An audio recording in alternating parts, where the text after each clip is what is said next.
So that was the introduction. Not too bad. Everybody's still with me, you know? So now let's dive in. Let's dive into terminals in the command line. Let's dive into Vim, how we're going to edit files. And let's talk about shells, the thing that the terminals are running, the application itself, and the way it talks to the computer. So the command line is at the core, it's the most efficient way of talking to your computer. I'm gonna go ahead and say it's the most low-level way of communicating with your computer.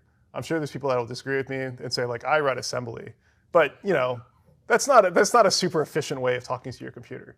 I generally consider the command line the most efficient, the fastest way of talking to your computer and getting to do things. So it's really important we become familiar with it because most of what we're doing today will be in the terminal. I know that we're like, oh man, the terminal, it's so boring. There's not even colors and images. But by the end, you'll see how powerful it is and how someone who's really good at working the terminal, good at the commands, can do incredible things much faster than any other way of doing it. So the terminal is fast. It is, I keep saying it, but it is the fastest way of talking to the computer. There's no gap. You're talking to the operating system, essentially, through the terminal. It's consistent.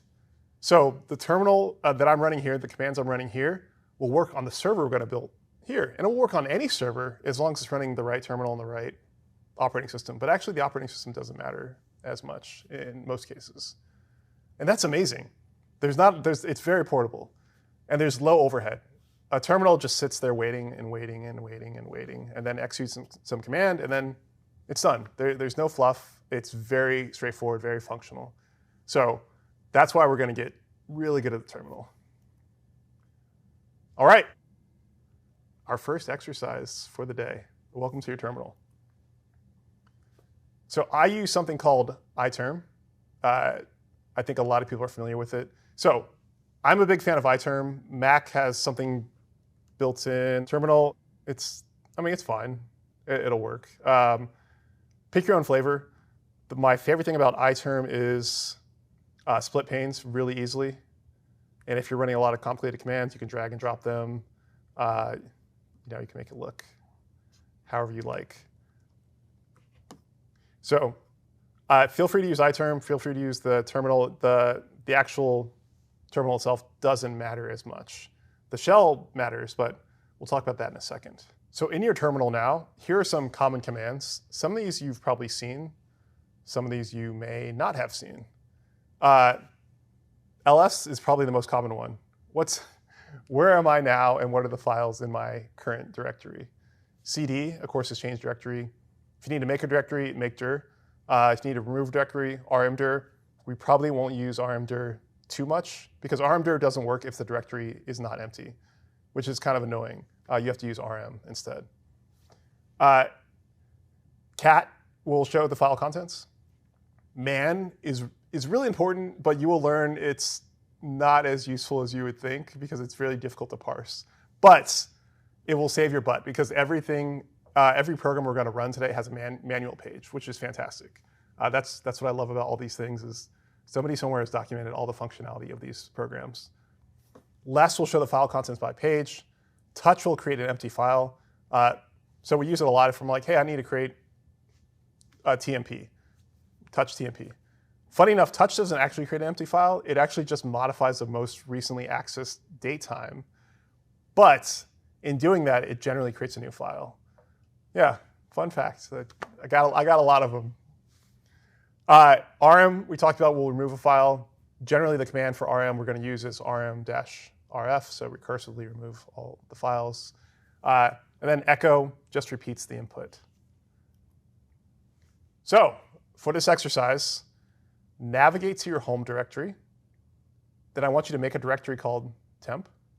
Then I want you to move into temp, list all the directory contents, make a file called hello, then list the directory contents again, move out of temp, and then delete that directory.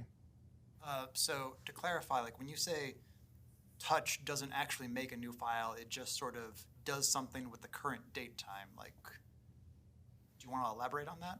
Yeah, so it's a great question. Touch just tells the operating system, hey, let me update the last modified time. And the operating system says for a file that doesn't exist, it will say, okay, I've updated that time, but the file didn't exist, so I just created it for you. Because this, especially in Linux-based systems, very different from Windows-based systems, file systems, where these files don't necessarily have types.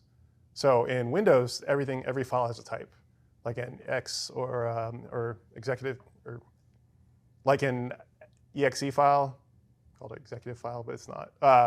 A DLL, lots of different types. Linux, you can have any sort of file, so hence it's easy for the operating system to be like, there you go, because it has no other association other than the name and the last access time.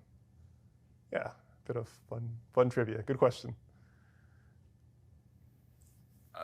If I'm on Windows 11, is there any way for me to run these bash commands? Yes, there's something called the Linux subsystem. It will take a while to install on your computer, and you'll have to do a restart. But I was at Microsoft a few years ago, and I met the person in charge of the Linux subsystem for Windows, and they were super proud of it. They're like, we got Linux working on Windows. This is fantastic. Like heresy at Microsoft. But yes, if you want to use these commands, you can use the, I'm pretty sure it's called the Linux subsystem or the Windows system. You can look it up. But like I said, I've done it before on my home computer where I do use Windows, but it does take a while to install. And the paths are going to look a little bit different because, / and /. But it is possible.